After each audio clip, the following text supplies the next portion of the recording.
Support for WPR comes from Gathering Waters, promoters of Wisconsin Land Trust Days, a series of nature-based events hosted locally by land trusts throughout Wisconsin, July through September. More at havefunoutside.org.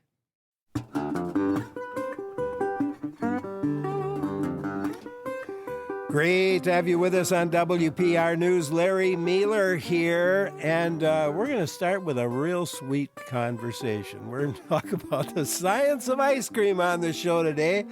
I'm going to have a chance to take a bite or two from some ice creams. Compliments of our guest, Scott Rankin, back with us, professor of food science, chairs the Department of Food Science at the UW-Madison. It's always a treat in many ways to have him on the show to talk about ice cream. And I hope you'll join in. Do you make your own ice cream ever? Any special ingredients or tools you want to know about the science behind ice cream? Give us a call.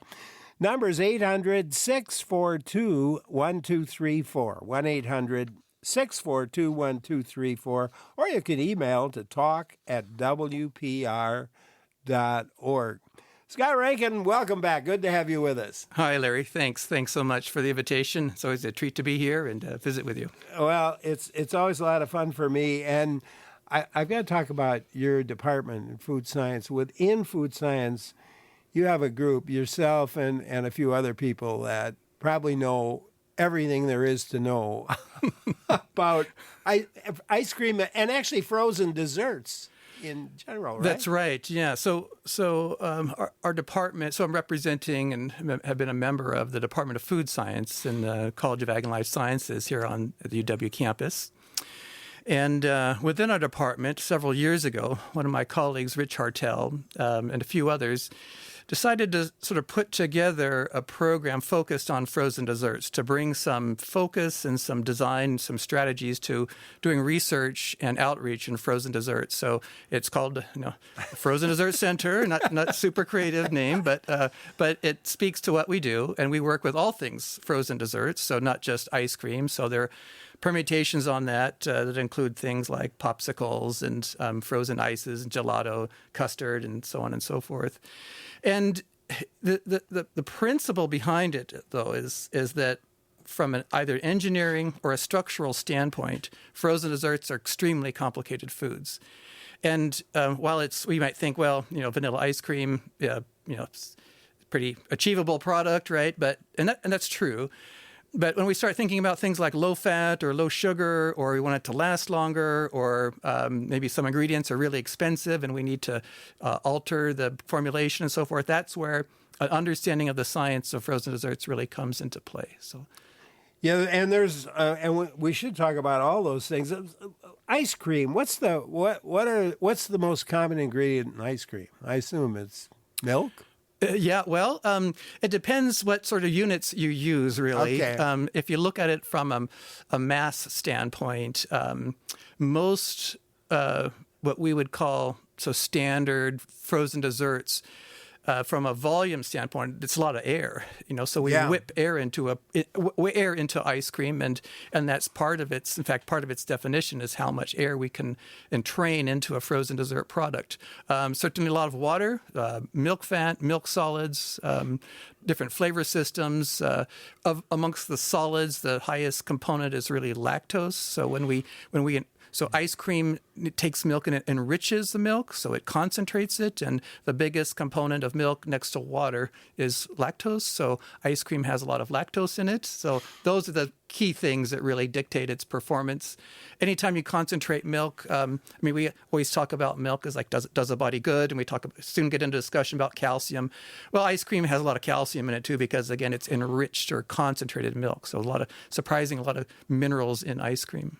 So what makes, there's ice cream and then there's ice cream.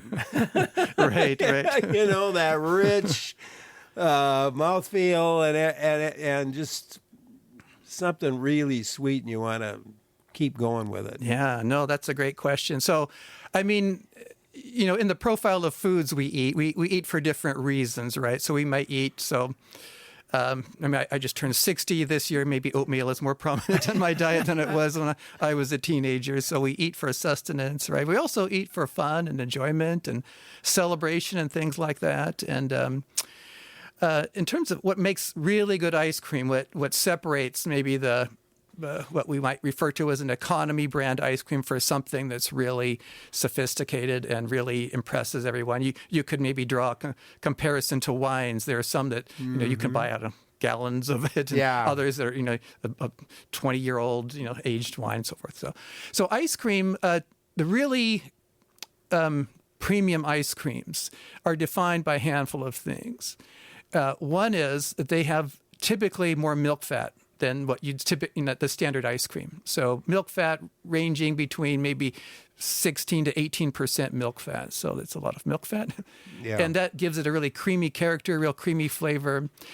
Typically in really premium ice creams, they don't entrain much air in them. So if you go to the supermarket and you see a pint of ice cream that's really expensive and versus something that's maybe less expensive, I'd encourage your viewers to lift them, because one is it's very dense, so they don't entrain much air into it. So it's a very dense product. And the other thing is the character of the flavor systems. And so we'll taste some flavors here in a little bit, but even in the world of vanilla, vanilla comes from all different places, typically equatorial-based countries and so forth. But how it's made, how it's extracted, how it's presented and so forth can also... So again, that's another character of really good systems is they use very good flavor systems. And the background of that, they're using extremely high quality dairy ingredients. So these are products that are fresh and that are manufactured just in preparation for freezing. And that 16% milk fat, or 18, that's really getting up there. And mostly they wouldn't go higher than that, would they? You're right. So 16, 18%, it's pretty rich. If you're going to, yes. I don't drink alcohol, but I know the term sipping whiskey, right? I think it's a really high quality whiskey that you might just sip a little bit and enjoy its character and so forth. And you wouldn't sit down and drink a pint of it or, just at one sitting. So similarly with these really sophisticated ice creams, they're designed to be really enjoyed. And maybe you're not going to consume, a half gallon or something while you're watching the 6 o'clock news and so forth. So. Well, yeah, and I read somewhere where ice cream makers, if you made it too rich, then people don't eat as much. Right. So yeah. You're not selling as much. Well, as that milk fat content goes up, certainly the price goes up. The other thing about milk fat is most of the flavor systems have a preferential binding to the milk fat. So if I made an ice cream with low milk fat and an ice cream of high milk fat and put the same amount of vanilla in them, the vanilla would be perceived to be more prominent in the low milk fat product. Huh. Because the fat absorbs a lot of the chemistry, if you will, the components of a vanilla extract. And so if you talk to a vanilla manufacturer, they're always encouraging high milk fat products because you have to use more vanilla in order of their product, right? They can be a little muted, if you will, if you're not designed properly. But I'd encourage if your listeners are interested in looking at really good products and trying to differentiate them a little bit, I would encourage them to become an expert on vanilla ice cream because it's hard to hide. It's hard to hide anything in vanilla, right? So you find the vanillas that are really, really good. It'll sort of set a standard in your mind for all the other products and flavors that you might enjoy. Mark in Wisconsin Dells has a question or comment. Let's go there. Hi, Mark. Hi, Larry. I just wanted to mention that one of my favorite ice creams is sweet corn ice cream that I learned to make from a university colleague who had spent time in Brazil, where apparently sweet corn ice cream is pretty popular, and it is really good. You make it like a fruit ice cream. Now, I heard a rumor that Quick Trip was going to put it in their shelves soon, probably at the time when they start to release the cranberry pizza, which I think is really good also. Cranberry pizza? Is that what I heard? Cranberry pizza, well, Mark said. Well, sweet corn ice cream. So one of the programs we offer is called the Batch Freezer Course, and that's designed to attract people who are, they might have a business model. They might have read the history of Ben and Jerry's, and they want to follow that path. So they're trying to make a small scale manufacturing facility and make really novel products. And so people come to this course to learn how to make them. And we've made sweet corn product, and if you like sweet corn, and the other thing that you can do with sweet corn ice cream is you can instead of using just milk fat, you can use ghee or brown butter. Which mimics, a buttered ice cob of corn. And so, I'll stop there and just let those flavors sort of percolate out there.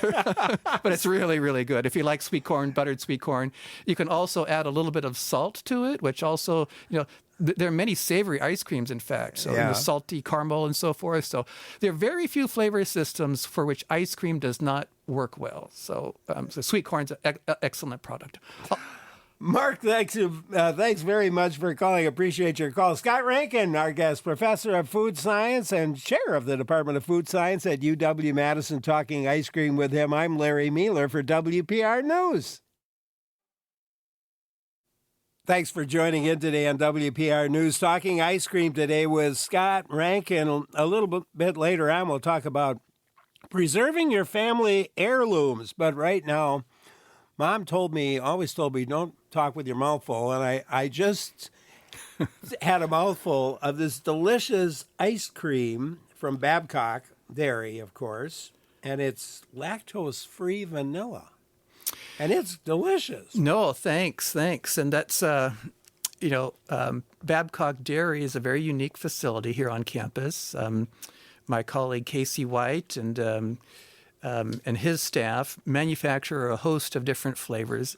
And a few years ago, we decided to try to enter into the lactose-free space. And there are a lot of advantages to it. Lactose, again, as I mentioned earlier, it's the biggest component of typical milks next to water. And but it doesn't have a great value for us in many ways. So many people avoid it because of lactose intolerance. It does present us, 4 grams for calories per gram, and it's not very sweet. It alters the freezing point. It can become insoluble in the ice cream and cause another defect. So making lactose-free ice cream actually makes a lot of sense. So we're just, this is like an experiment that we can just sort of present here on campus. Well, it is really, really good. And here I am talking with my mouth full again. Let's go to Kathy in Middleton while I sip away here on some ice cream. Go ahead, Kathy. Good morning. I am not the largest consumer of ice cream, but when I want it, I want it. So I go to the grocery store and I find whatever I can find that hopefully fits my needs. I like my ice cream hard. I don't like soft serve. I don't like the stuff that just kind of melts when you put it in the bowl. I want it hard and hopefully from the grocery store, where it's readily available at 10 p.m. if I choose to go there. Any recommendations, suggestions? What should I look for? Oh, that's a great question. And I applaud your position of liking hard ice cream. So, and in general, the harder it is, it's the longer it's going to last. So think of shelf life of foods. The main driver in the shelf life of ice cream is development of ice crystals. And the harder it is, that typically indicates something about the initial freezing point and its freezing point depression curve. So again, hard ice creams, excellent. And in fact, the language of ice cream, or frozen desserts in general, we call what Larry's eating here, we call that hard pack ice cream because it's designed to be manufactured and then frozen really hard. So it's manufactured about 20 Fahrenheit and frozen to like -30. So it's very hard. And that's where we can get 18-month storage. And then there's soft serve. So hard pack, soft serve. And of course, soft serve is what you'd encounter at maybe Culver's stands and certainly soft serve at restaurants and so forth. So your question was really about, what's some recommendations? And I'm gonna share a recent Father's Day event we had. My daughter Madeline, she bought a bunch of ice creams, ice creams, and we had a kind of at the Father's Day dinner table, so to speak, with her family and kids, and we had a little competition of deciding or trying to determine the flavors of the ice cream, and it was just really fun. And we got to look at a lot of different ice creams, and so I'd encourage you to. It's like music. Like the more you know about all kinds of music, I think the better you appreciate any music. So know what's good, know what's bad, know what's a value, know what's expensive and why it is, and appreciate the colors, the flavors. So again, there's a lot to learn about ice cream, and I encourage you to think broadly about all the different frozen desserts you might encounter. Kathy, thanks again. I've now opened and have chomped down, not chomped, orange custard chocolate chip, which is another delicious. And these are, Babcock Dairy. So Babcock, by the way, dairy has quite a nice reputation. No, it does. And part of it is based on some traditional products, some products that have been around for longer than I have, and the formulations are just appreciated by alumni and family and friends and so forth that come to campus.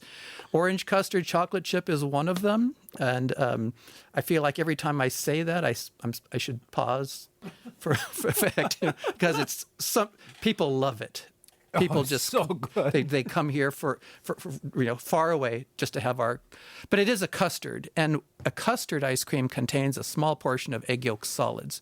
And what egg yolk solids do is they alter the fat structure when ice cream is being made, and they make it taste more creamy, so more smooth and soft and so forth. So that's custard. So custard stands, custard ice creams and so forth. They contain a small amount of egg yolks that makes them again taste a little more creamier than a typical ice cream would. An email: the Italians don't like to mix acid ingredients like lemon with dairy. What are your thoughts on that? No, it's a good question. So we make ice cream at home, and this Sunday we had lime. My wife Teresa made lime ice cream, so a citrusy flavor in ice cream. And the reason it's maybe frowned upon is the wrong word, but it's functionally challenging to add acidic products to dairy.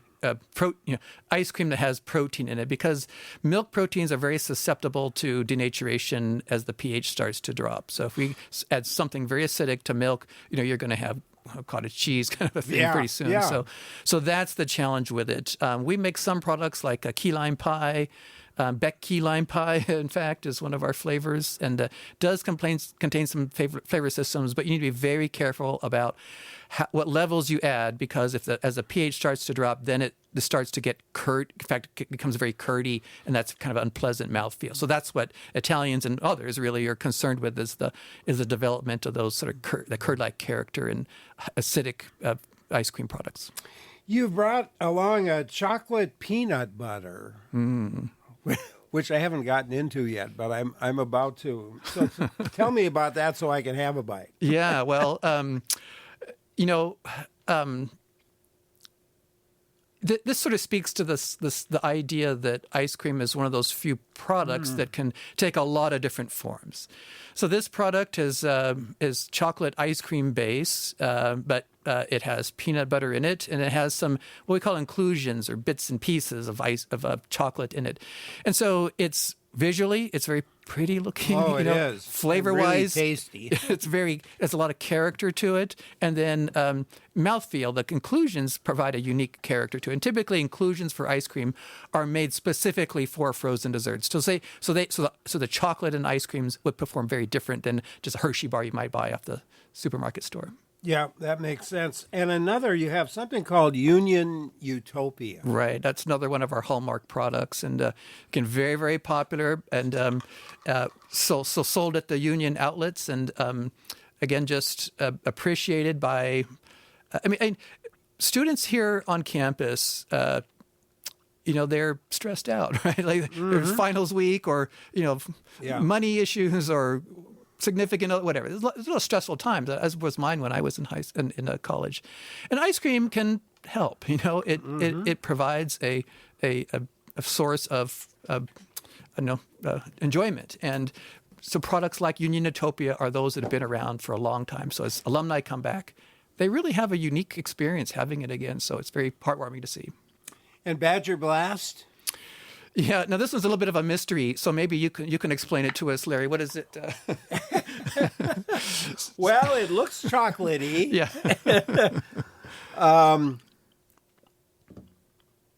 And there are chocolate chunks in there. Yeah, yeah. So it's a product that we make for, we call it kind of an indulgent ice cream. So where again the colors, the flavors, the textures are very, and pleasing and memorable, and so it creates a really potent memory as you have these products. So Bide Your Blast is in that category of ice creams that people can come to love. So. Really good. How long have people been making ice cream? How far back does it go? Oh, quite a ways. I think it's kind of difficult to really nail down, but the thought is that in ancient Rome they would send runners up into the mountains to gather snow.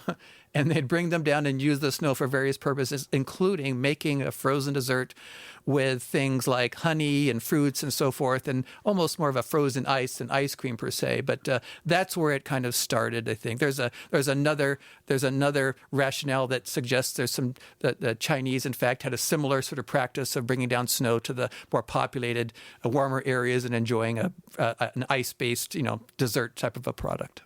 How much ice cream do we you're visiting with someone here who lives within 5 minutes of 2 ice cream shops. But what's the I probably raising the consumption level up the average amount, but do we know how much people actually consume? Yeah, so it's right around so per capita consumption in the U.S. is right around 20 gallons, and 20 gallons per year, and so and that's maybe declining a little bit because in that frozen dessert category there's a lot more than ice cream now. So it's a lot of plant-based products and frozen ices and other things that don't quite fit in the quote-unquote ice cream category, but we still find it enjoyable. It's still, certainly in the summer months, it's still enjoyable product that is widely enjoyed by a large swath of not only the U.S. but across the world. Certainly by me, and I got to taste every single one, all 5. That's great. That's great. Scott, it's always a pleasure. Thank you so much. And next time we'll have you on for even longer, and we'll talk more about ice cream. Sounds good. We'll work on some new flavors for you, Larry. Thank you. Thank you. Scott Rankin, Professor of Food Science, Chair of the Department of Food Science at the University of Wisconsin, and from their Frozen Dessert Center on the UW-Madison campus, and it is the premier department for ice cream and frozen desserts, I would think, in the world. I doubt that there's anyone that would argue with me either. It's great to have him with us. We'll have him back, but we're going to turn our attention to preserving your family heirlooms. Do you have something you want to save? Maybe it's a tape. Maybe it's an old spoon from great-great-grandma. We'll talk about that next. I'm Larry Mealer.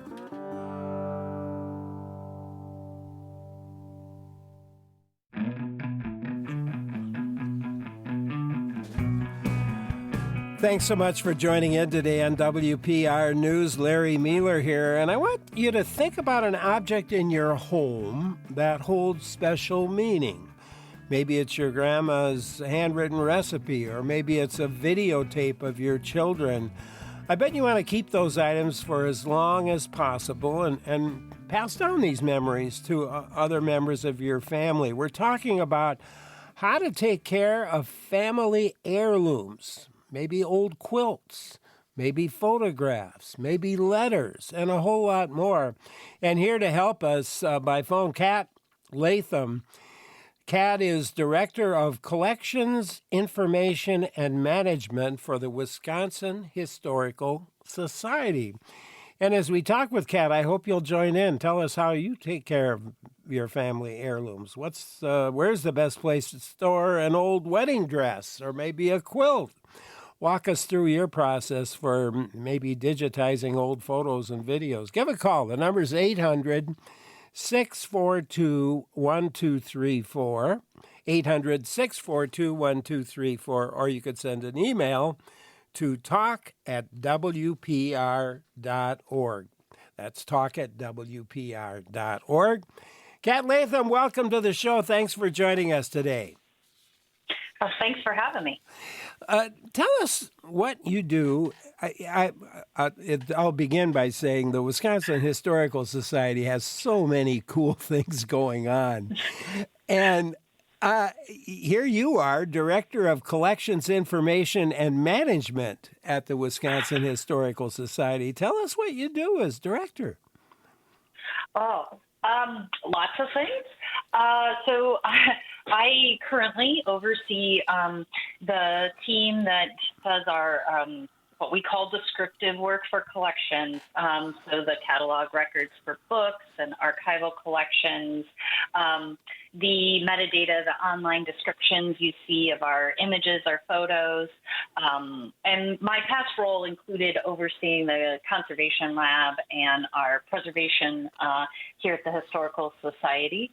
So I've worked with many different aspects of collections. And like you said, we've got so many cool things going on. So we're working on how we connect our website with our new history center and how we're doing new descriptive work online. It's so exciting right now to be a part of the Historical Society. It's got to be. What did you study in order to have this profession? I actually have a bachelor's degree in public history and archaeology, and a master's degree in public history. So I've spent pretty much most of my time knowing that I wanted to work in a museum. I literally told my family that even if I had to be the security guard or the janitor, this is what I was going to do. Well, I've got a few things. I've got a sugar cup that my mother got from her grandmother, and I put it away. I've got it up out. I don't use it, and I've often thought about, shouldn't I just be using this? And if you've got some old stuff at home, photos, letters, baby blankets, should you be afraid to use them in fear of breaking them? So the thing about family heirlooms is that the value of them really has a lot to do with the connection you have to them. And I always, even in a museum or a history center, I always say that preserving them should really be balanced with use and enjoyment. So there are certain things you don't want to use to completely use up, but things like your sugar dish, it's pretty stable. I have mine that my mom got me when I graduated high school and I was headed off to college. She bought me a little teacup ceramic set, and at first I was like, oh, I should keep this forever, but I use it and I like to use it. I would definitely recommend that you think about balancing out how you enjoy things. So bring out those scrapbooks. Occasionally, read those old letters and use your sugar dish. I think that's how you build connection and ongoing connection with those things. I know you've got some basic steps to kind of help people make their treasures last. I imagine one would be sunlight and avoiding it direct or bright light, at least. Yeah, there's some basic rules of thumb to keeping things for a long period of time, and with that, like I said, balancing that use and enjoyment, but also when you're not using your sugar dish, make sure that it's kind of away from direct sunlight. Sunlight, I mean, we need it to survive, but it is going to fade any decorations.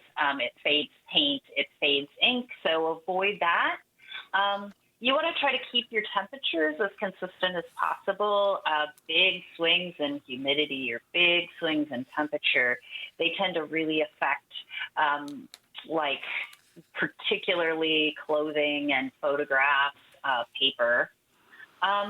You want to try to keep things clean. So like the outside of your sugar dish, make sure you're like keeping it from getting dusty, and partially because like over time, it's going to really stick and be much harder to clean off. So if you want to make sure you keep that clean, every time you run out of sugar, let it run all completely out, run it under some warm water, and keep it clean so that it doesn't get all sticky.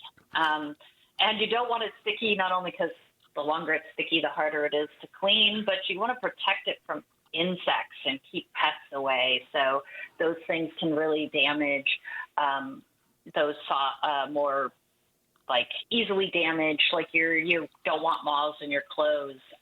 So make sure you avoid some pests. And like sunlight, prolonged exposure to moisture and even temporary for some things, moisture is it's a killer. Yeah, I'm this whole business about storing, though. You know, I have because we're selling some family product home, a family home that was been in the family for I don't know forever. Basically, there are large tubs. There are 5 large tubs that are filled with photos. Mm-hmm. And now I'm sitting here. Where am I going to put these and store them? I have a plan. I have a plan because there's going to be some family get-together. And they're going to be pulled out, and people are going to be able to go through them and pick the ones they would like and want to keep, and we're going to kind of do it that way. But storing something like that or anything. Yeah, honestly, the thing that you said about going through them and sort of having family pick them, I love that so much because it allows, again, that connection that you have with your heirlooms, and I think that's really important.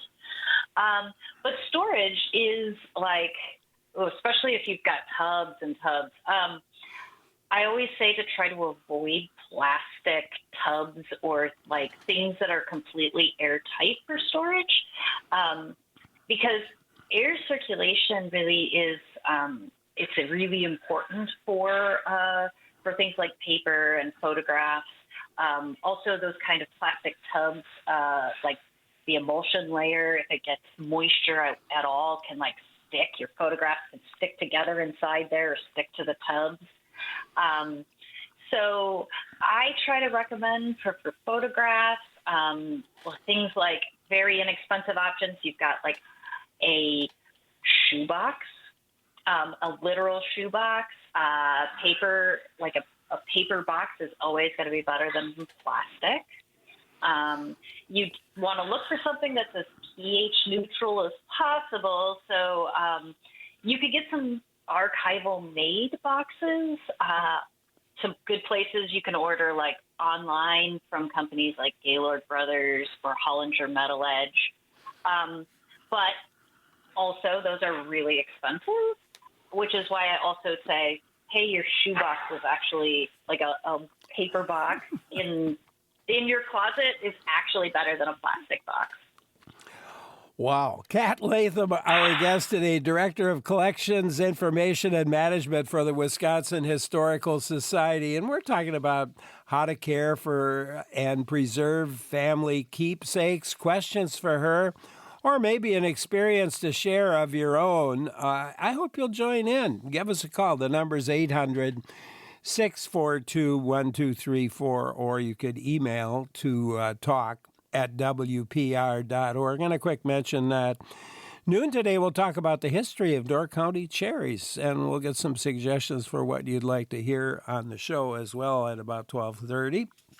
So lots going on, but right now we're zeroing in on taking care of those family heirlooms, and it's kind of fun talking about them. Clothes. What about clothing? Yeah. old clothes? You put them in the washing machine? I don't. Well, should I be doing it? The longer you want to keep things nice, the less you want to expose them to the kind of like twists and pulls of a washing machine.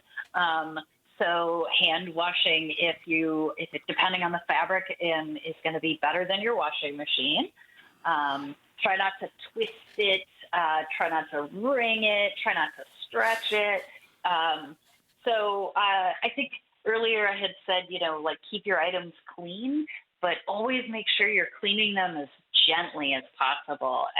You always want to make sure that you're not using like really tough cleansers, whether that's in your clothes or any other thing. But I generally recommend that if you can dry clean something, that you dry clean it. I tend to recommend if you want to store something very long term, like a wedding dress. Earlier, one of my friends actually asked me like how to preserve her wedding dress. You want to try, if you possible, again, thinking about what's possible versus what's best, laying it flat in a big acid-free box is usually going to be the best way to keep it from really getting some wear and tear and having stretching going on. But you can hang it in a clothes bag, a fabric clothes bag, preferably in the back of your closet. You want to do this in a closet in a human-occupied area of your house. So don't put it in your attic. Don't put it in your basement, because those places have big swings in temperature and big swings in humidity. So you want to keep that plate in some place that is like not experiencing big swings in humidity and in temperature. So the back of your closet you use every day, because you tend to keep the spaces you use every day pretty steady. That makes a lot of sense. Although, as you were talking, I was thinking about finding a hole in a sweater that I think was eaten up by a cricket or something. This is years ago. I don't have any crickets in my house right now. I don't think, at least. But the insects and the pests can be a problem. Maybe if they're in the back of a wardrobe. Yeah, I mean, so you really do. Pests are a really big problem. I would bet that in pretty much every person's house they have carpet beetles. And carpet beetles are going to eat your clothes too. They don't just eat carpet. So those kinds of things can be a problem. I personally, I hate the smell of mothballs, but they do serve a purpose. I prefer to go with there are cedar block things that are pest, they keep pests away. Cedar, if you've got a cedar chest in your house, it is a great place to store things, because cedar tends to keep pests away. It's not perfect. It's not going to be the one thing. It certainly isn't going to kill all the pests. It tends to just keep them away. Pests tend to not really like cedar. So if you got a cedar chest and you want to put some stuff in it that you want to preserve for a long time, that's at home. That's a pretty decent way of doing that. I do always caution against too many folds. The more you fold something, that creates a lot of pressure on the fibers in clothing or even quilts. Those kinds of folds can be long-term. They can also create a lot of tension in clothing. They also, if you fold something, a pest is going to go in that fold. He's going to find a haven there. Oh, my goodness. Jerry in La Crosse has a question. Let's go there. Jerry, hi. Thank you for calling. Hi. I have a large quantity, say 70,000 pictures on my computer that are from all over the world, and I'd like to keep them. How would I do that? Well, one thing is, how do I organize them and how do I keep them? You might have some from England and some from Laos and some from Africa, and you want them all kind of categorized. Oh, yeah, those are good questions. I've been talking about preserving physical stuff, but yes, preserving digital photos. I tend to recommend having more than one copy of photographs, so digital photographs, digital files, and an external hard drive from your computer can be really useful, as can a cloud storage option. We here at the Historical Society actually tend to utilize both. Some stuff is in some cloud storage. Some of it actually is still on external hard drives. So making sure that you've got a backup in your cloud storage that's like your what do I want to say? Your master copy. So you just leave it in there. The other thing, as far as organizing, that there isn't like a generally quick and easy way to just organize all of your photos. It is time consuming and it takes a lot of human work. I generally recommend that you do it as you go. So when you come back from whatever trip, you create a folder in the cloud that says London. You put all those photographs in there. You dedicate some time shortly after that to create a spreadsheet that gives each one of the file names and its caption as to what it is going to be the best way to do it personally. Unless you want to invest in like a digital asset management system, which are really expensive. Most individual people aren't doing that, but if you're just looking for yourself a spreadsheet that gives the file name and give it a caption and put it in that folder is going to be your best bet for organizing. Yeah. I was thinking about a friend of mine. Four of us played golf in Scotland last year, and we all took our digital photos. And then one of the guys said, "Well, send me your photos." And everybody sort of sent him their photos, and then he took the photos, and so he had them digitally. But then he also printed off many of the photos and made a scrapbook, and then put some other things, things that material things that we may have, napkins or whatever that we may have had, and put together the greatest scrapbook. And it's so much fun to actually look at the photos themselves. Yeah, I love it. So I have a love-hate relationship with scrapbooks. I love that they're so personal and you can do so many things with them. But a lot of the things that are made, like the way you make a scrapbook, it includes adhesives and it includes sticky stuff and so many different types, a napkin next to a photograph. Wow, it's a lot. So I tend to recommend that when you make a scrapbook like that, that you are getting some acid-free paper. You could usually get it at actually Staples or an office supply store, and you just kind of interleave between the pages that acid-free paper. It keeps things from any of the adhesives from like touching the other side of the page. If you've got inks in there, keeps inks from bleeding onto other pages, and it just really helps to keep things like in place for a longer period of time. And also to try to buy a box to put it in. Where it fits fairly snugly. You don't want things like a a scrapbook to be like jostling around inside your box, because that just damages like the binding and it damages the corners. And the longer you can keep that scrapbook together in one piece, the longer each thing inside of it's going to last. Well, talking about photos, but it also reminds me about VHS tapes, for example, or CDs.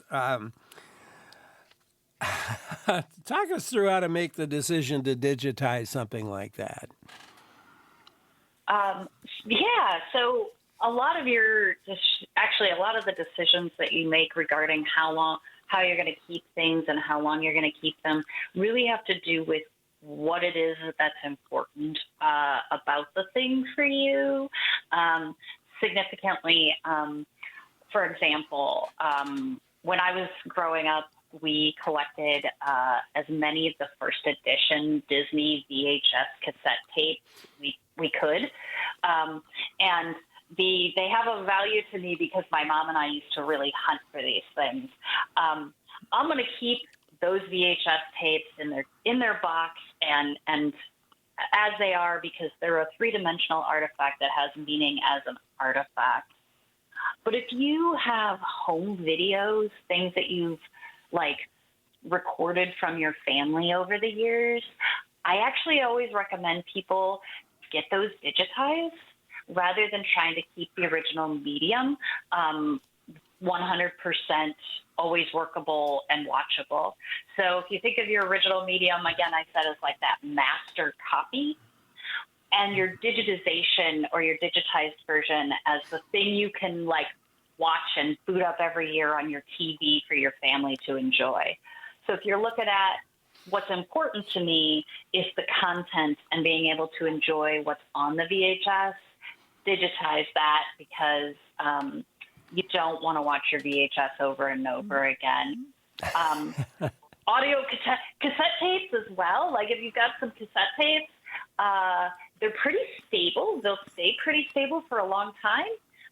But the second you put them in that cassette player, you risk that your tape's going to get fed up in there. And if you're a child of the 80s or 90s, you remember getting out your pencil and having to fix your cassette tape.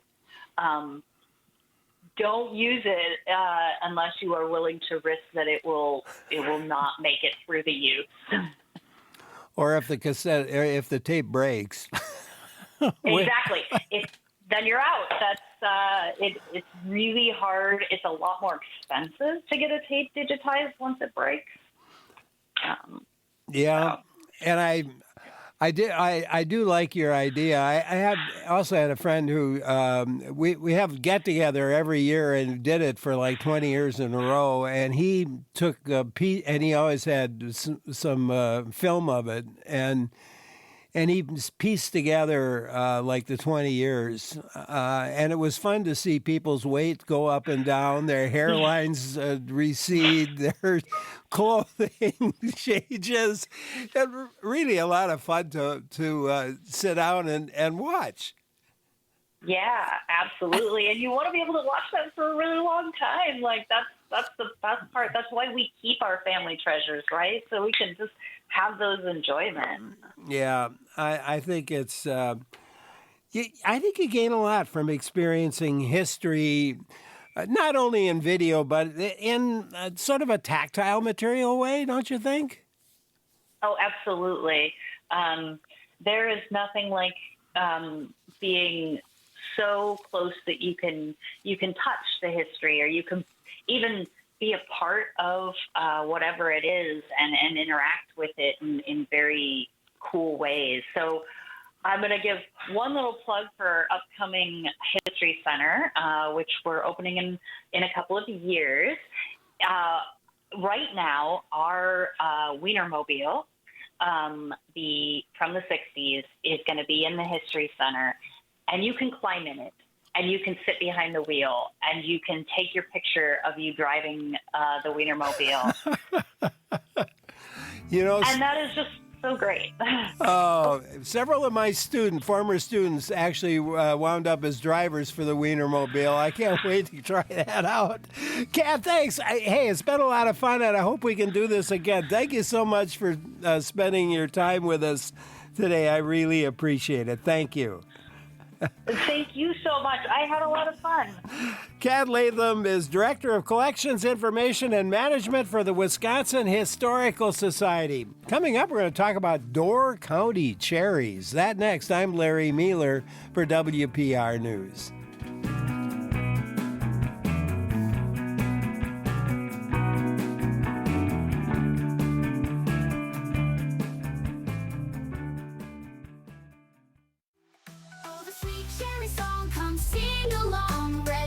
Cherries all day long.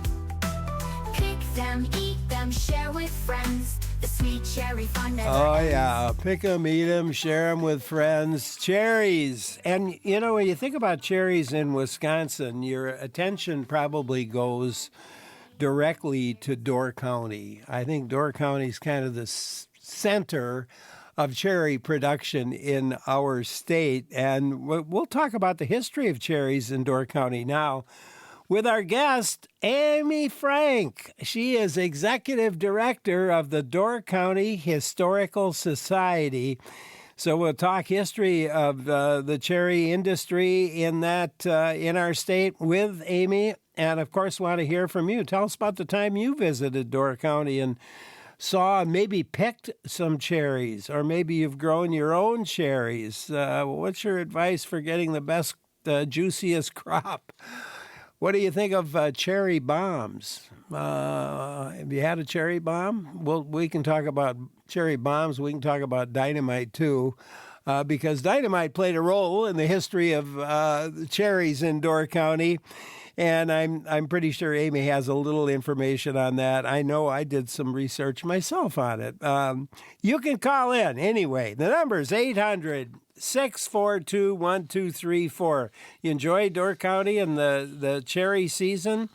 I hope you'll join in. 800-642-1234. Send an email to talk@wpr.org. That's talk@wpr.org. Amy Frank, welcome. Thanks for joining us today. Appreciate it very much.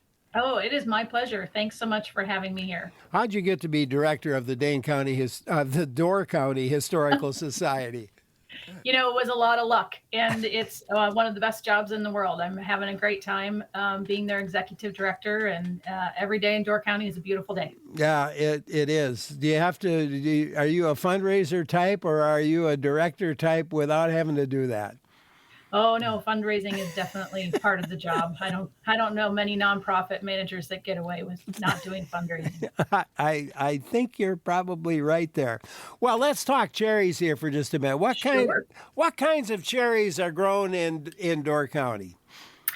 95% of the cherries that are grown here are the Montmorency cherries, the tart cherries that can be used in pies and in jams and all kinds of other foods. And thinking about it, the climate. Why is the climate in Door County so good for growing cherries? Well, there are a number of reasons why fruit grows particularly well here in Door County, and one of them is like you said, the climate, the weather, because we are surrounded by water here with Green Bay on one side and Lake Michigan on the other side. That kind of temperates our climate a little bit, so we don't have such harsh conditions, and we have a little bit longer spring without some of the hard frost that would be detrimental to fruit crops. And then the other reason that Door County is so well suited to growing fruit trees and cherries in particular is due to the soil. So the soil here, because we're on the Niagara Escarpment, is very rocky. And there are areas where there's very little topsoil, which made farming, really difficult for those early settlers that came here in the late 1800s. But But it works well for fruit trees because they need their roots need to be shallow, but the rocky soil allows for drainage. So then those roots, don't sit in water and rot. There's plenty of drainage for the trees to thrive and grow. Yeah, I think I was reading somewhere the apple. Someone, I guess, the original history is somebody had apple trees, and then somebody else thought, well, why not cherries? Yes, exactly. So Joseph Zettel was a Swiss immigrant in the mid 1800s who came here and discovered that apples did well. And he had quite a large apple orchard. And then that attracted the attention of some other folks from the southern part of the state and a horticulturist from the University of Wisconsin. And they came up to Door County and tried their hand at growing a bunch of different varieties of fruit and plums, strawberries, raspberries, and what they determined was cherries really thrived in this environment. Yeah, that's pretty cool. And it started kind of small, but how did it grow? What's the? I mean, there were a lot of farms at one point. There were, around the turn of the century, farmers learned that this was a really good source of additional income for them. Farming in Door County, as you can imagine, just based on the soil conditions, was very difficult and hard work. And they were kind of just living to sustain themselves. And when they discovered that they could add some cherry trees on their farm and sell those cherries in road stands and to passerbys, that was an additional source of income for them. And it really just took off from there. Yeah, at one point there were like 700, I think, cherry farms in Door County. At one point, there were 700 growers here. This was in the 40s and the 50s. 700 growers worked 10,000 acres of cherry orchards, and they produced 50 million pounds of cherries annually. And that contributed to 10% of the world's cherries. So Door County was the spot to get your cherries from. And how did it gain? I mean, Door County had a national reputation. How did that happen? It happened because they just by sheer volume of the cherries that were being produced out of the county in the 40s. They also started doing canning of cherries as well. Cherry growing and harvesting is a very short window of time. And so once they learned how to can the cherries, then the production just boomed. Yeah, the history of that cannery I thought was really cool. It was a pea vine cannery, wasn't it? It was. Yep. And Mr. Reynolds had that pea canning company and turned it into a cherry canning facility and was very successful. Yeah, that was back in 1919, somewhere in there, if I'm not mistaken. He actually was brought home from World War I to run the place. Right, because his father had passed away, and so they brought him home from the war to run the facility. Yeah, and of course, this really helped the industry, because then you could you can those cherries, because it was impossible. I mean, back in those days, transportation and all that, and getting the cherries when they're ripe to the people. Yeah, it's a very short life. And so, unfortunately, a lot of the crops just spoiled because they couldn't get to people in time until they developed these other techniques of preserving them.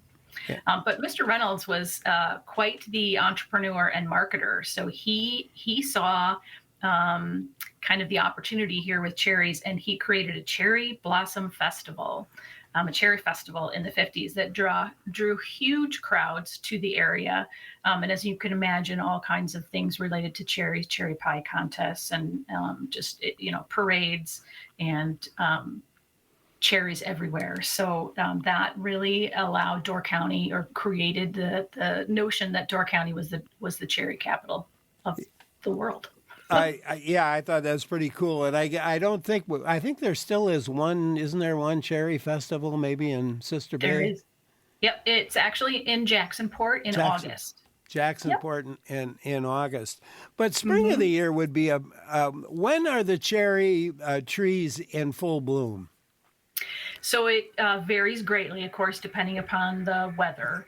But typically it's, mid to late May is when the cherries blossom. And I got to tell you, if you've never seen a full orchard in bloom, it is something to behold. Absolutely spectacular. It is absolutely amazing, and I bet it smells great too.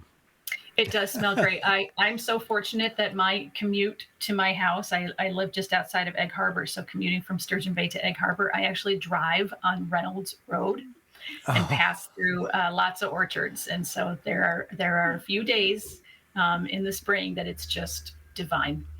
The Depression had a big impact, did it not? It had an impact on many industries, and I'm guessing the cherry industry was affected in some ways. Yes, for sure it was. And what it was a lack in labor. Harvesting the cherries was very labor intensive and required up to 10,000 workers just to harvest all of the cherries. And so there was a labor shortage. And then, of course, during World War II, that there was an even a larger labor shortage. And so many of these orchards came up with the idea of hosting camps where they would invite, teenagers to come up for the summer. They would give them a place to live and they would feed them in exchange for, picking 7 buckets of cherries a day. Anything that they picked over that was their money to keep. But it was a way to kind of get groups to come in. I know Horseshoe Bay Farms did that for several years. And rumor has it that the way they enticed the teenagers to come up here was they had Green Bay Packer players as the camp counselors. Could you imagine? There's some strange stories or kind of fun stories relating to the soil and I saw one short video. It was about 3 minutes or so long about the dynamite orchards. And the story, you may not know this story, but there was a guy at this orchard who wanted to become the general manager. And the guy who was current general manager but was going to be leaving said, I'll tell you what, if we've got 100 acres here up on this hillside.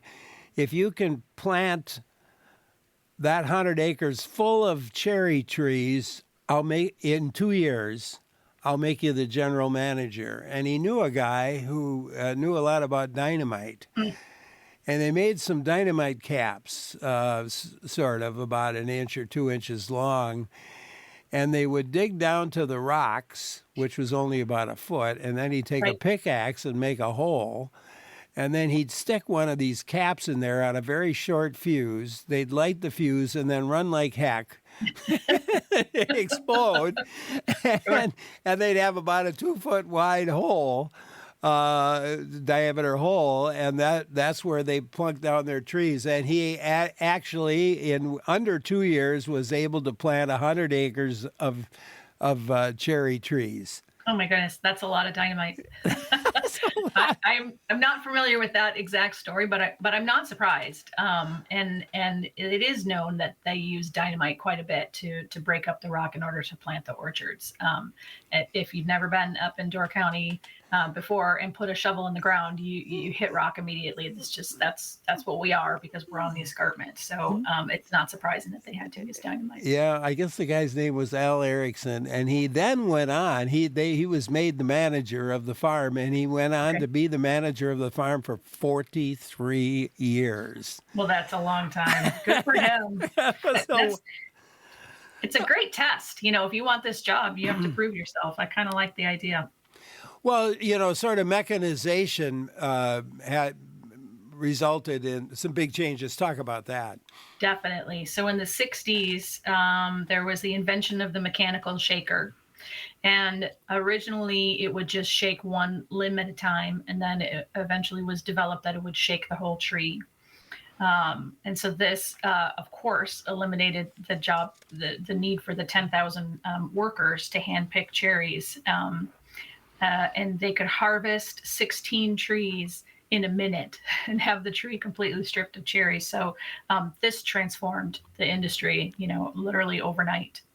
And the modern mechanical cherry pickers, they can harvest over 10 trees a minute today. Which is crazy. But again, the harvest season is so short.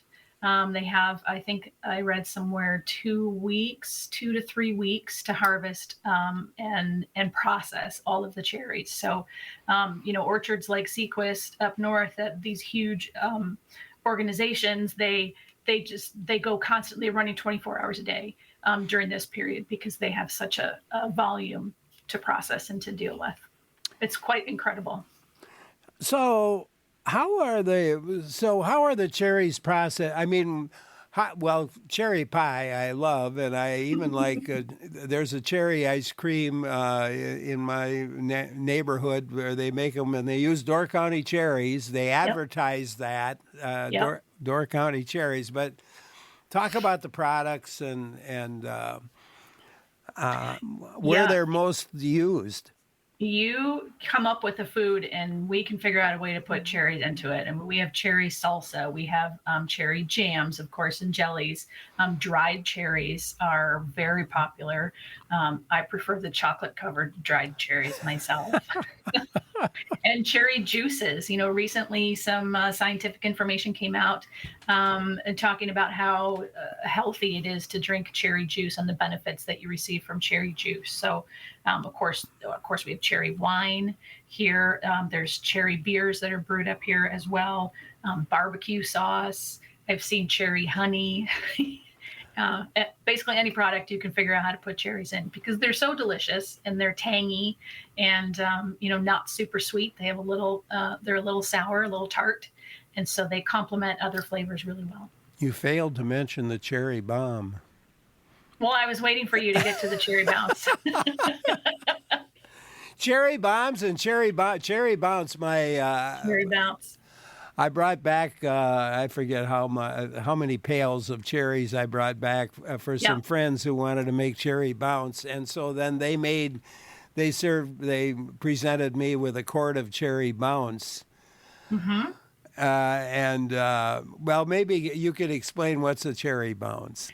So cherry bounce is essentially you take cherries and infuse them in brandy or whiskey. And then people have all different recipes for it up here and they put in different ingredients, whether that's, cinnamon and honey and cloves and vanilla, anything that you want to add to your cherry bounce. And there's actually competitions to develop the best cherry bounce. But it becomes a very highly alcoholic beverage that you just want to sip slowly. I can speak from experience on that one. You don't put a half a dozen of those in a drink and gobble them down. Yeah. It's actually quite delicious over ice cream as well. Yes. You're absolutely right about that. Mine was made with brandy, and I'm not sure what else they used, but they were delicious. Yes, but which makes it a little dangerous. You did not want to just gobble down 2 or 3 or 4 of those. No. No. And then the cherry bomb is just a cherry. That's a drink. Essentially, it's some brandy and you put cherries in. And sure. It seems like every restaurant or bar in Door County has some version of a cherry drink, whether it's a cherry mule or, cherry lemonade. They put cherries in everything. Cassandra emailed us with a comment. She said, tart cherry capsules relieve some of my stiffness. I have heard that it helps with arthritis. I haven't seen cherry capsules. I'm not sure what that is. Sounds like maybe just a more concentrated way to take it without having to drink a lot of juice. Yeah, that's probably it. Karen from Heartland emailed us back in the 50s when she was a child. Her parents brought frozen cherries from Door County. which were sold in the local small-town grocery store, and her mom would can them in quart jars with sugar and make cherry sauce, which the family enjoyed all year long. Mom also made cherry preserves, which were delicious on homemade bread and real butter. Sounds great. And if I hadn't just been eating minutes ago out of 5 different types of ice cream, I'd probably be a little hungry for that right now. Oh my gosh! Well, the other ones there's the cookies. Sure. With cherries in them, and I'm trying to. Is that like an oatmeal cookie? It's possible. I'm sure there are several recipes with cherries in cookies. And actually, the Door County Destination Door County website has a whole section dedicated to cherries, and I know they have a bunch of recipes on there as well. So that would be something people could check out if they're looking for, a recipe with cherries that isn't standard and a little different. In your mind, what's the best way to enjoy a Door County cherry? Right out of the pail. Yeah. Yeah, and if you're outside, if you're outside, then you've got to have you probably shouldn't be spitting the seed out, but I think you're right. It depends on where you are. There actually is a restaurant up here that does cherry spitting contests. Spitting contests as well. So. If somebody's thinking about visiting Door County this summer, how do they get a little history into their vacation? That's a great question. We are really excited. We have just launched a Heritage Trail program, which is an online program that you can get a shortcut on your phone for, and it's a map of all the heritage and historic related sites throughout Door County. There's easily 30 of them and more being added every day. What's great about this program is that it tells you a little bit about each site and tells you how to get there. And then once you're there, it automatically assigns you some points, and you can collect points for prizes. So it's kind of a fun way to get the family involved and to visit different historic sites, Eagle Bluff Lighthouse or the Noble House in Fish Creek. There's so many areas in Door County that can teach you about our history, which is fascinating and I think very unique to Door County. And this Heritage Trail is just a great way to do that. So you could go to destinationdoorcounty.com and there's information about the Heritage Trail there, and put it on your phone. So when you come and visit, you're all set. I've spent so much time in Door County, I've probably done most of that trail, but I've got to go online. What is it again? How do you get to that? Destination Door County is, our main visitor center, and they're really the best resource to go to if somebody wants to visit here, because they have everything curated on their website very nicely. So if you go to that website and do a search for Heritage Trail, you can find the information there. Well, I tell you what, I'm going to take a look and see which ones I've missed. I've spent a lot of time in Door County. That's great. It's a great place to be. I think I played every golf course in Door County, too. Speaking of which, the orchard is one where there's apples and cherry trees along the course, which are there, I found, for the picking as you play along. So. Oh, no kidding. Well. Yeah. Nobody was looking, so. There also is a golf course called Cherry Hills that you kind of go in between orchards as well, but I don't think they would like you picking their cherries. Oh, no, this is right on the course, and they were falling off, and I just grabbed one and ate it. And Madeline in Oneida, we'll just, on the way out here, we'll get a comment from Madeline. Hi, Madeline. Hello. I wanted to say that a lot of Indian tribes, especially the Oneidas, supplemented their income by going up and picking cherries in Door County. Yeah, and you probably know a little about that history. Thank you, Madeline. Comment, Amy? Absolutely. They, during that kind of labor shortage, they would bring up workers from Texas, from the Bahamas, from Mexico to come and help with the crops. And I know that there were some indigenous peoples that were involved in that as well. And then, interesting, in 1945, there were 2,000 German prisoners of war that came to Door County to work in the orchards for that season.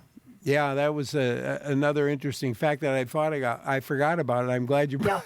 Yeah. There's a lot of history we didn't get to today, Amy. I'm pretty sure of that. It's hard to pack it all into 30 minutes. Thank you so much for taking time to be with us today. Really, really appreciate it, Amy Happy Frank. to do so. Let us know when you're here next. August 10th. All right. Sounds great. Oh, thanks, Amy. And again, go to destinationdoorcounty.com, and you're going to find that information on that heritage site and a whole lot more. Want you to think a little bit about programs for the upcoming, for the Larry Mealer Show. Once in a while, we like to take a little break and talk about ideas from our listeners. So if you've got some ideas for programs for this show, I hope you'll join with us next. I'm Larry Mealer for WPR News. Oh, the sweet cherry song, come sing along. Red juicy cherries all day long. Pick them, eat them, share with friends.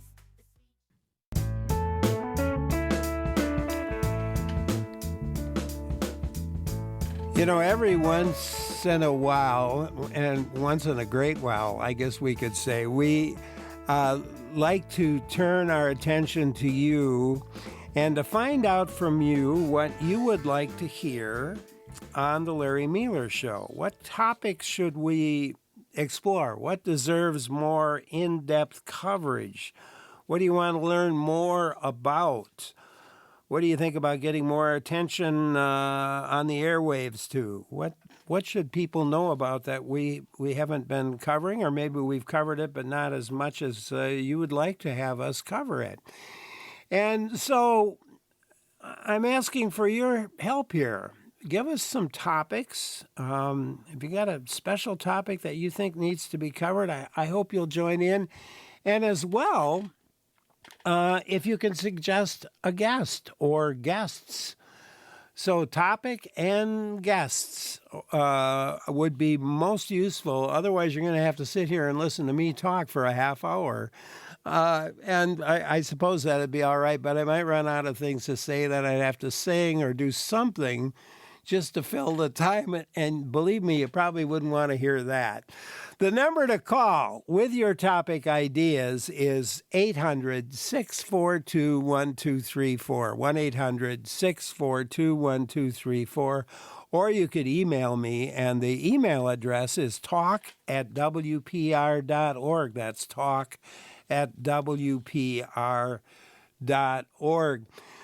Just to look ahead, our next book club meeting is coming up. We'll talk about a novel. It's titled The Business Trip by Jessie Garcia. We'll talk with her about, it's a really cool novel about two strangers who meet on a plane, and mystery happens. That's our next book club, and that's August 21st, so you've got plenty of time to read it. The title is The Business Trip, and of course Jessie Garcia from Milwaukee is the author of that book. Thursday, we're going to be talking about septic system care. Take your questions along that, and we'll talk about poison management that day. Garden Talk this week. Bruce Spangenberg is back to answer any and all of your gardening questions. Might be annuals, perennials, veggies, or something else. And then we'll talk about growing orchids for a flower show with a person who has done really well growing orchids right here from Wisconsin. And then we'll be talking on, Big Top Chautauqua Show, Riding the Wind, and you'll hear some professional puppeteers. That's next Monday. Bill Stork, our veterinarian, Dr. Bill, comes back on July 22nd to talk about virtual pet care. And we'll talk about some about how service animals are trained as well. So those are some of the things coming up, and I see we have some callers online, and I've got to get my pen ready. And let's turn to Carol in Appleton. Carol, thanks for calling. Hi, Larry. Thanks for having me. I have a question about immigration, which is it seems to not be solved from the top down. It gets postponed because of election year cycles. Every 2 years, everybody runs on the topic. But it is a kind of a mess. And the immigration process is very confusing because when you sign up, how long it takes, how many years, how many levels of bureaucracy you have to go to, and then what steps you have to follow after that, so that when people are trying to do the legal process, how long it takes is something which I don't think we've really gotten into, because it becomes a more emotional yes or no, too many, too few kind of discussion, who should we accept and so on. But the actual process, I think, is totally unknown to most of the public, including myself. I would really welcome someone who can describe this in detail, all the various facets of the procedure. Yeah, to kind of taking the politics out of it, what are the rules, and how do you go about it?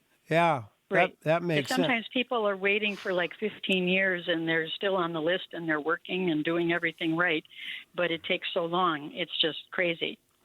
Carol, thanks. I've written this down, and I think we've got other people, hopefully, who can write more legibly than I write to help this process along. Thank you, Carol. Appreciate it. Let's go to Casey in Egg Harbor. Hi, Casey. Hi, Larry. Good to talk with you. Good talking with you. What have you got for us today?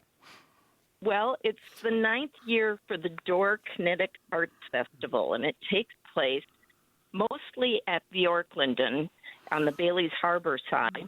And it's a entertainment, film, movement, dance festival that Eric Simonson started. And next year will be the 10th anniversary, but people should come this year. And when is it? It's September 21st through the 28th this year. And the DCAF, DKAF, will get them to the information and the schedule. And there's things happening in the evening. There's cocktails by Robert Simonson, who's written for the New York Times and done a number of cocktail books. Eric and Robert are brothers, and they'd be a great show for you. Casey, thank you very much. And it's DAKAF, did you say? No, DKAF. Door Kinetic. Yep, Door Kinetic Arts Festival. That makes more sense. Thank you very much, Casey. Appreciate your call. Wow, another interesting. How did I not know about this? Let's go to Brad in Sun Prairie. Your turn. Hi, Brad. Hi there. I think it'd be good to look at critical thought and valid logic in the face of growing propaganda, both from corporations and our government. Years ago, we went through the Enlightenment and we learned how to reason, but it seems like a lot of people have forgotten this. And we end up arguing back and forth and not really understand what we're saying. So, what do you think? I see what you're saying, and it's something actually. Every time Bassam Shakashiri is on the program, he makes a case for this, Brad. Critical thought, valid logic, and he also makes the case about lowering the heat and the temperature and listening, respectful listening as well. So I see your point. And I've written it down, and we'll see what we can do about it. Thank you very much for your suggestion, and we'll move to Jim in Oconomowoc. Jim, hi. Hi. My suggestion is a discussion of driverless vehicles and the responsibility for them when something goes wrong and they, for example, hit a kid in a crosswalk. My wife has been a crossing guard in an elementary school for years, and she's had weekly near misses. But if she or one of the kids were to get hit, the driver would likely spend some time behind bars. Now, what happens if a driverless vehicle hits that kid? Who goes to jail under current law, and which direction are our lawmakers taking it? Should it be the owner of the vehicle, the person who sent that vehicle on its mission? If it's owned by a corporation, should the CEO of that corporation be ultimately responsible legally and have his hide on the hook? I'd like to hear a discussion of that. Jim, thank you very much. One of the things, one of the types of shows that we have is we'll have a lawyer on, and the lawyer will, we'll talk about a variety of things, but we'll zero in on a topic each time, or maybe 2 or 3 topics each time. And I could see where that could be something that one of our attorneys that we have, I'm thinking of one of our attorneys in particular who handles actually cases sort of like this, might be able to talk about when he's next on the show. And I'm suddenly blanked on his name, but I'll come up with it. Mike is his first name, and I'm just blanking. I'm sorry. But I have it down, Jim, and it's something we can certainly bring up as part of the conversation. Thank you for your suggestion. Liz in Madison, your turn. Hi, Liz. Hi, Larry. My idea is to have Dr. Richie Davidson of the Healthy Minds Innovation Project at the UW, and for him to talk about, and this is just an idea, but something that has to do with our youth and how I know that I use his app regularly, and he has an app specifically for young people. But with what's going on in our current climate, there's just so many topics you can choose from, whether it's climate change or, current culture, politics, music, movies, whatever, and how his program, his Healthy Minds Innovation Program, and sort of practices that youth can use to manage loneliness, depression, anxiety, this sort of thing. Because so many of our youth are plagued with that, and let's give them, a pill. Let's put all the pressure on their teachers who are trying to teach them a subject. Mm-hmm. There's just all of these different things. And so maybe putting like the driver's seat in some of these young people, like they can kind of take control of their own sort of issues and then give adults the tools to help them which to do that with. So just kind of an idea like that. Is his app, do you know Dr. Richie Davidson's app, what the title is? Or is it Healthy Minds? Healthy Minds Project? Yes, that's what it is. Yep, it's the Healthy Minds Project. And I actually met one of the people from the Center for Healthy Minds, Tony Chambers, at a get-together for library staff, in which I am a library staff person, and they put on a program where I met Tony Chambers, and I exchanged his email, and I thought, oh, neat, So yeah, there's a number of people maybe you can't get Richie Davidson, Dr. Davidson there, but there's so many people that work at Healthy Minds Innovations, and I'm sure they'd be wonderful to come on and discuss some of those things for our youth, and not just the youth, but all of us. You know? Yeah, absolutely. Yeah. Well, I think, Richie Davidson, Dr. Richie Davidson, I don't know, we might be able to get him on or at least one of his reps. I think it's a good topic, and we'll follow through on it, Liz. Thank you for calling. I appreciate it very much. Just taking your program ideas today. I'm Larry Mealer. You're listening to WPR News. Great to have you listening in today. Larry Mealer here, taking your ideas for programs for this 11 to 1 o'clock time slot. If you listen to the program from time to time, or maybe every day, you have an idea of the kinds of shows we do. What do you think we could add along those lines to make it even better? Kurt in Green Bay, thanks for calling. Hi, Larry. I absolutely love your show. Thank you. I would like to have you possibly get a hold of somebody from the Shawano Folk Music Festival, which is the second weekend in August. They have crafters. They have 4 stages of live music. It's just a really good family-friendly thing the whole weekend, and they've been putting it on for a lot of years.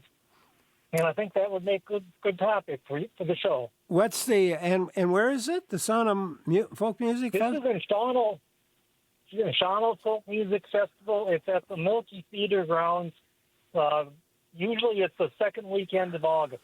Oh, Shawano. I thought you said sauna, and I was thinking. Oh, I'm sorry. No. That's just my hearing. Shawano. Okay, Shawano Folk Music Festival. All right, thank you very much. Appreciate it, Kurt. Corey and Judah, your turn. Hi, Corey. Hi, Larry. Thanks for taking my call. My idea is to have a piece on the film culture here in Wisconsin. There are quite a few really interesting film festivals. I know the state legislature has been working on a task in trying to draw filmmakers to Wisconsin. But in particular, I was thinking it would be really fun to do something on the 48-hour film festival in Wisconsin. And that's an amateur film festival in which they're given some topics, and they have 48 hours to shoot, to write, shoot, and create this film, and they turn them in. It's really fun. I've been to a few of them. It's just a blast. Did you participate yourself, or were you an observer? I was just an observer. That sounds like a lot of fun. You got 48 hours to do the whole thing. And 48 hours. Where does it take place? There's one right here in Madison. I say right here because I'm only about 45 minutes from there, but one in Madison. I think there's one in Milwaukee, and I believe there's another one, I'm not sure, a little further north. But I know the Madison one is very active, and I could give you a name of someone to contact there, too, if you're interested. Yeah, do you have a name? Give me a name. Yep, it's Michael Keeney. Michael Keeney. Name's familiar. Last name, Keeney. N-E-Y. And he's in, I'm sure I'll be able to find him. We'd be able to find him. He's in the Madison area, yep, and he is one of the organizers. All right. Corey, thank you. Got it down. Appreciate it very much. Let's go to Jerry in Appleton. Jerry, hi. Hey, Larry, good noon. Let me answer your question on that. I have a different question here, but a fellow called in about the folk festival in Shawano. Yeah. And a contact person for you would be Joel Franke, K-R-O-E-N-K-E. He's a big part of that. It's a really good festival. It really is. So whoever called you in Green Bay is right. It's a good festival. And it's 8, 9, and 10 of August. 8, 9, and 10. Yeah. Very good. It's very good. Very enjoyable. My question, though, Larry, is I'm reading a book by David Thoreau, UER, and it's the heartbeat of Wounded Knee. He himself is a Native American, Princeton, and now he's teaching at U of Southern California. A great book on the beginning and the journey of the Native American. And I wonder if a topic could be worked together to get an answer to the current economic conditions of tribal members on Indian reservations in Wisconsin. Mm-hmm. Just exactly what is their current economic status situation, and I do know there are several issues regarding fentanyl, etc. It seems to be a heavier burden on them. But I just think it might be something that you can get that on together. That might be interesting. Yeah. Jerry, thank you very much. Kind of a couple of different topics with the book, but also then the second on just looking at Wisconsin, Native tribes in Wisconsin and current challenges and economically and otherwise. Thank you. Appreciate it. Bruce in Wausau, we'll go to you. Hi, Bruce. Hello, Larry. How are you doing? I'm doing great. And you Good. got a show idea for us, I bet. I've got a couple actually. To piggyback on that last caller right there, I think it would be interesting to hear about current archaeological activity efforts surrounding Native culture historically in Wisconsin. Like what's going on right now on an archaeology front. And if not Native Americans, I think I'm always intrigued by Great Lake shipwrecks too. Yeah, I am too. For that. And you had another one too. Yeah, so the other one, just to totally change it up on you, I know WPR doesn't do much with sports usually, but in January we lost a legend in Wisconsin, Bob Uecker. I think it would be really cool to have a life and legacy of Bob Uecker. And maybe for guests there, you could maybe reach out to some of his partners, Jeff Levering, Lane Grindle, maybe Brian Anderson on the TV side, maybe Wayne or Matt, who does the Badgers stuff? I know Matt LePay. Matt LePay. Yeah, just somebody like that to talk about Uecker's impact, because he was in it, well, we all know, for a long, long time. And I know growing up as a kid, it was a big part of my childhood, and I think that'd be really cool. Yeah, we try on this program. We try at least once a month to do a sports-related show, and Bob's been mentioned a time or two on the show. But it would be kind of fun to maybe mix in some of his pieces from when he was on the Johnny Carson show, or one of his get up, get out of here calls on a home run. It'd be kind of, and then mix in Lane Grindle as an example, or LePay, or any of the other guys that and gals that worked with him. I know that would be a fun show for me to do, because I spent many hundreds of hours over my lifetime listening to Bob Uecker on the radio. Bruce, thank you. Nancy in Verona, what's on your mind? Yes, I'd like to suggest a child care program that was, with some regularity, either once a week or once every 2 weeks. Whether you're a parent or a grandparent or a child care provider, I think it'd be great to have insights on problems as basic as how to settle a child for sleep and, eating nutritiously. Just a child care, whether you're a parent, grandparent, or in-home provider or whatever. I think it would be a great forum for people who are interested in doing the best for their children in their lives. Nice idea. Thank you, Nancy. Very much appreciate the idea and the comment. And here we are already out of time. And I see we've gotten a bunch of emails, and I'm hoping if you're not going to get on today anymore, but WPR.org/Larry, or send us an email and include the information, and if you can, the topic, and if you can, suggest a guest, and that would be really helpful to us. This is always fun for me to do. We don't do it often enough. We ought to do it more, and we will try to do it a bit more. And I want to thank everybody we a great team. Clara Kniper, Joel Patnod, Lee Rayburn, Jeff Robbins, our executive producer, of course, is Jill Nadeau. We have so much fun doing this show every day. We learn a lot. I hope you learn a lot, but we also like to have fun. And I hope you had a lot of fun today, and I hope you have a lot of fun every time you tune it in.